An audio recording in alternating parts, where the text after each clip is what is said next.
Menteri Pertanian Syahrul Yassin Limpo saat berada di Makassar mengajak sejumlah lintas kementerian dan aparat penegak hukum untuk memperkuat sinergitas dan komitmen guna mencegah alih fungsi lahan pertanian dan perkebunan.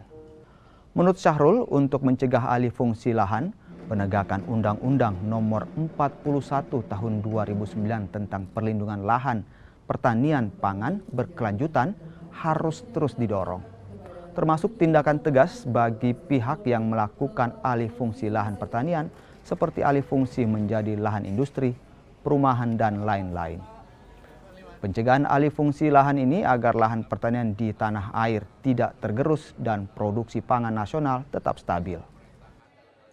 Dan hari ini salah satu yang harus dijaga adalah bagaimana akselerasi pertanian tetap bisa berjalan dengan makin baik, tidak stuck, bahkan jangan mundur.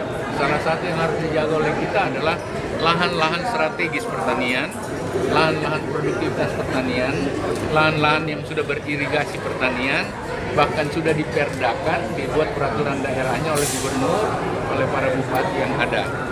Oleh karena itu, tentu saja dengan aparat pengamanan, aparat hukum yang ada, kita berharap penegakan aturan-aturan yang diatur oleh Undang-Undang Nomor 41 2009 tentang alih fungsi lahan bisa kita minimalisasi, bahkan ya kalau memang perlu harus ada tindakan yang tegas kan.